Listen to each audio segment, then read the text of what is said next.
The Bhagavad Gita, Chapter 1, verses 20 to 26.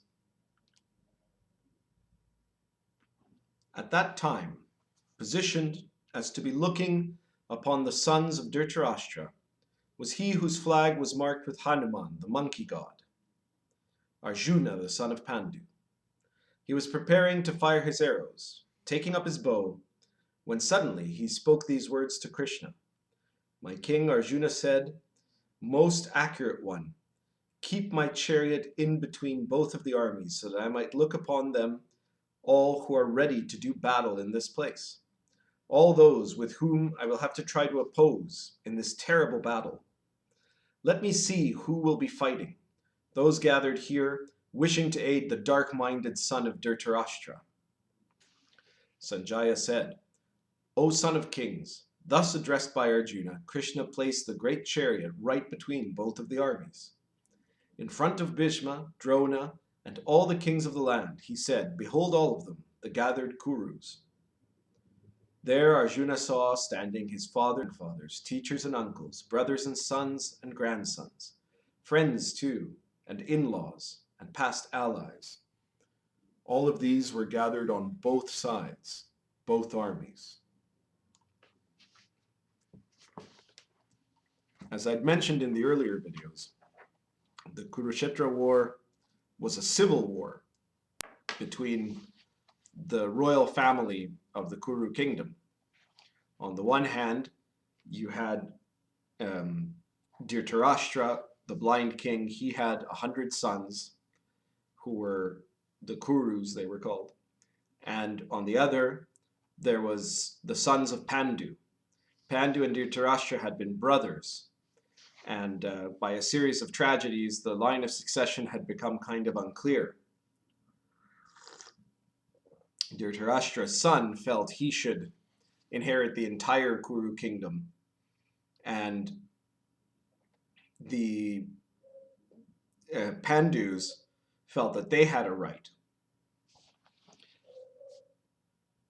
And so this had led to this apocalyptic war, because the Kurus were mighty kings, and the Pandus, the sons of Pandu, the Pandavas, were great heroes. And so they had all set up a whole network of alliances. The Kuru kingdom had been divided in half, and you had networks of treaties that were very, very intertwined with each other, so that when the war finally came, pretty much all of the major kingdoms, all of the nobility, all of the soldiers, the entire generation of not just the Kuru kingdom, but all the kingdoms around came to fight, so that theoretically there was 1,000,000 forces on either side.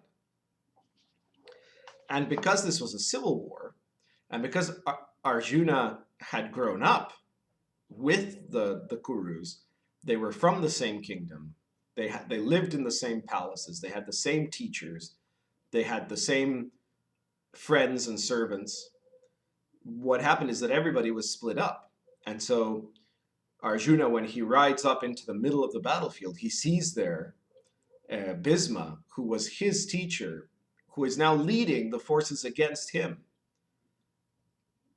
This is a pretty tragic thing. It's a very stunning thing also, because Arjuna is hit by this moment of profound doubt. And you would think, in one sense, that this is a failure, but really it's a sign of the consciousness, the level of consciousness that Arjuna has. Because it's one thing if you were just to say, okay, let's go, let's fight, let's kill everything in our path. And that would be the kind of an animal level, right? What he's expressing here is a human level. He's had enough consciousness, he shows enough awareness to stop and understand that there's something tragic happening here. He's filled with doubts. He questions himself. And some people might see that questioning as a sign of weakness. And especially some people have even read the Bhagavad Gita as implying that that kind of questioning is a weakness. Because if you know the rest of the story of the Bhagavad Gita, what's going to be coming is that Krishna is going to spend the better part of the rest of the Bhagavad Gita convincing Arjuna that he has to fight. So some people might read into the Bhagavad Gita the assumption that, well, how dare Arjuna even have questioned this in the first place? But this is actually the opposite reading of what I feel the real significance of this text is that first there is doubt. And if Arjuna hadn't had that doubt, if he hadn't said, okay, let us find out what is real, let's stop and find out what's real, then he would have just been acting on this blind kind of instinct. He would have just gone and fought. He might have won, he might have lost, and so this wouldn't have been a full understanding that he would have expressed.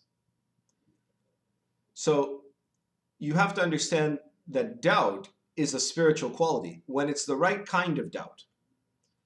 Because doubt is not harmful if doubt is the attempt to discover what is real. The kind of doubt that is harmful is when somebody is trying to reject the reality that they see before them. So a lot of times when people are saying, oh, I doubt this or I doubt that, what they really mean is I want to believe something different than what I see right in front of my eyes. And that's not really spiritual doubt at all. That's not a doubt that leads you towards reality. That's a doubt of trying to reject something you don't accept in your beliefs. So doubt isn't the real doubt. The spiritual doubt isn't about belief. It's about a sense of understanding, about an expansion of your awareness. And so if you can recognize this kind of doubt, if you can recognize the moment when you're hesitant about a situation, but not because you want to reject it or not because you want to accept it, but because you want to discover the truth, then this is a very powerful quality.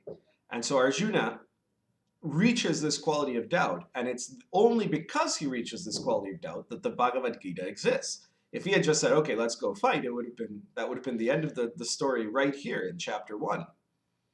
The reason that the rest of the Bhagavad Gita happens and the opportunity for Krishna to enlighten Arjuna happens only because he has that initial doubt. If he hadn't had it, he never would have received that further transformation. So the lack of doubt, the unquestioning belief, the animal instinct, all of these things are somewhere below the human spiritual level. The human spiritual level starts with doubt, but it doesn't end there, because it's not enough to just say, well, I'm skeptical about what is truth. I'm skeptical because I'm not sure about what the reality is. Then the next step is to continue pursuing this until you uncover another level of reality. And this is something that happens over and over again. There will be more than one process of uncovering that has to happen, and more than one process of doubting. So it's only because this doubt was presented, and because it came from a sincere kind of doubt, a sincere essence of doubt, that this whole opportunity for Arjuna's spiritual transformation was possible.